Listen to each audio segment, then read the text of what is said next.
All right, let's put on our detective hats for this one. Today, we're going full-on CSI to investigate a silent killer that has been absolutely devastating the global shrimp industry, stalking farms and leaving a trail of destruction in its wake. And the stakes? Well, they could not be higher. Since 2009, this mysterious ailment has been causing, in some cases, up to 100% mortality in farmed shrimp. I mean, can you imagine stocking a pond and just losing everything within a month? It's a total catastrophe. So let's get this investigation started. So, what exactly are we dealing with here? Well, scientists have given it a pretty intimidating name, acute hepatopancreatic necrosis disease, or AHPND for short. But to the farmers on the ground, it was just known as early mortality syndrome. And early is the key word here. This isn't some slow, lingering illness. AHPND is a lightning-fast plague. We're talking 20 to 30 days after putting young shrimp in a pond, and the whole population can be completely wiped out. The financial losses are in the billions, and it's a massive threat to the entire shrimp industry. This slide, this is like a microscopic look at our crime scene. See the images up top? That's healthy tissue. Everything is neat, organized, all the cells are doing their jobs. But as you look down the timeline, it's just chaos. The cells are literally breaking apart. They're dying. This catastrophic damage is all happening inside one specific vital organ. And the target of this attack is the hepatopancreas.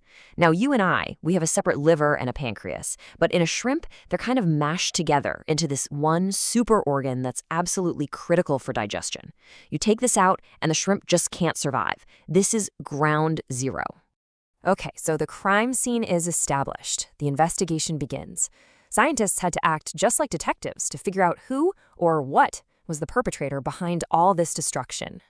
Pretty early on, they identified a prime suspect, a bacterium called Vibrio parahaemolyticus. And this seemed promising, right? But it immediately created a huge puzzle for the investigators. Because here's the thing, this bacterium is everywhere. It's all over the marine environment. And most of the time, it's totally harmless. So the real question became, what is turning this normal, everyday bacterium into a mass murderer? And this slide right here, this is the forensic evidence. You can think of it like a DNA test. Scientists took a bunch of different strains of the bacteria and analyzed them. See those dark bands in the middle rows? The killer strains, the bad guys, they all have them. But the harmless strains? Nope, they're missing. This was the unique genetic signature they were looking for. It was the culprit's calling card. Now, finding the culprit was a massive step forward, but the mystery wasn't totally solved. The next question was even bigger. How was this bacterium doing it? What was its weapon? And it turns out that unique DNA signature, that smoking gun, it wasn't on the bacterium's main chromosome. Nope. It was on a completely separate little piece of genetic material called a plasmid. So a plasmid is basically a portable mini chromosome. The best way to think about it is like a stolen blueprint. A totally harmless bacterium can just pick up this specific plasmid, and suddenly it has the complete instructions to build a deadly secret weapon. And the weapon itself? A potent two-part toxin. The genes on this plasmid produce two different proteins, PirA and PirB. The bacteria basically turn into these tiny little factories, just pumping out this toxin into their surroundings and poisoning the shrimp from the inside out. So now we have the culprit, and we have the weapon. Let's reconstruct the crime.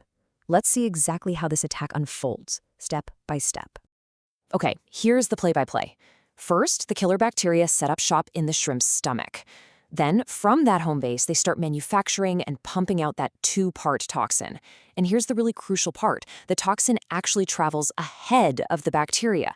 It's like an advanced strike, moving from the stomach right into the hepatopancreas, where it just starts destroying cells, leading to total organ failure.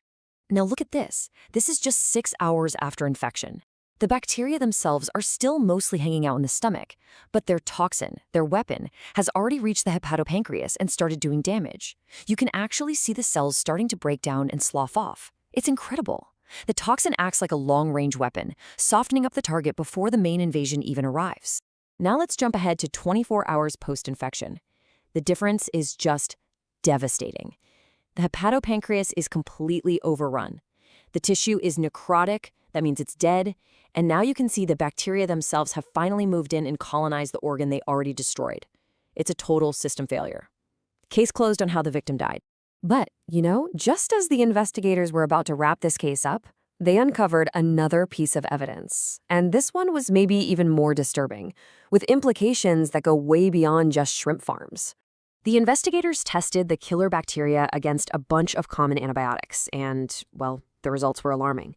As you can see in this table, the pathogen was already resistant to frontline treatments like ampicillin and streptomycin. This culprit had already learned how to defend itself against some of our best weapons. And the conclusion from that is pretty stark. This isn't just a deadly pathogen, it's a drug-resistant one. The very tools a farmer might reach for to try and control an outbreak, in many cases, they're already useless against this silent killer. This whole story of a shrimp-killing bacterium, it's really a microcosm of a much larger battle. It really makes you wonder, as new pathogens keep emerging in our global food system, how are we supposed to fight an enemy that shows up to the battle already armed with resistance to our most trusted medicines?